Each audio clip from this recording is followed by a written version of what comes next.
चलिए अब आपको लिए चलते हैं कमोडिटी बाजार की तरफ और गेहूं के बाजार से आज कुछ खबरें निकल कर आ रही हैं। तो आज के सेगमेंट में हम बात करेंगे गेहूं की कि क्या फिर से गेहूं होने वाला है महंगा। आज आपको बता दें कि बाजार में गेहूं के अंदर उबाल देखने को मिल रहा है जिसने पूरी दुनिया की नजरें अपनी तरफ खींच ली हैं।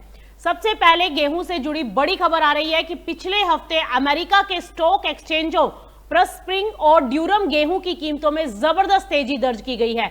लेकिन ये तेजी सिर्फ आंकड़ों की कहानी नहीं है, इसके पीछे है मौसम की मार और युद्ध का असर। अमेरिका के गेहूं उगाने वाले इलाकों में बारिश की भारी कमी देखने को मिली है। फसलों की हालत लगातार वहां बिगड़ रही है। यूएसडीए की रिपोर्ट कहती है कि अच्छी और उत्कृष्ट फसल का प्रतिशत घटकर सिर्फ 30% ही बचा है, जबकि पिछले साल ये 45% था। अब जरा नजर डालते हैं उस फैक्टर पर जो बाजार में सबसे ज्यादा अनसर्टेनिटी पैदा कर रहा है। अमेरिका और ईरान के बीच बढ़ता हुआ तनाव और होर्मुज का बंद होना। यही वो रास्ता है जहां से दुनिया का बड़ा तेल सप्लाई गुजरता है। अगर ये संकट अगर लंबा खिंचता है तो ईंधन और उर्वरकों की कीमतें बढ़ेंगी और इसका सीधा असर पड़ेगा गेहूं के दाम पर।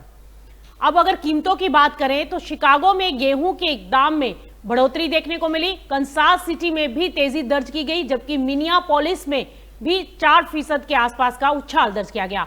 हालांकि यूरोप में हल्की गिरावट जरूर देखने को मिली है। इस बीच एक और बड़ा सपोर्ट आया है। अमेरिका से गेहूं एक्सपोर्ट में 90% की जबरदस्त बढ़ोतरी देखने को मिली है।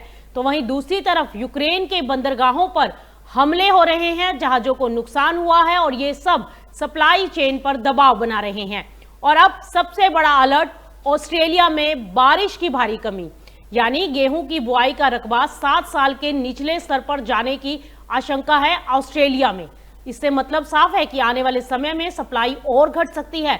तो कुल मिलाकर मौसम की मार, युद्ध का असर और सप्लाई का संकट तीनों मिलकर बना रहे हैं गेहूं बाजार में परफेक्ट स्टॉर्म। अब नजर इस बात पर रहेगी कि क्या ये तेजी आपकी रसोई तक पहुंचेगी। फिलहाल ये आने वाला वक्त बताएगा।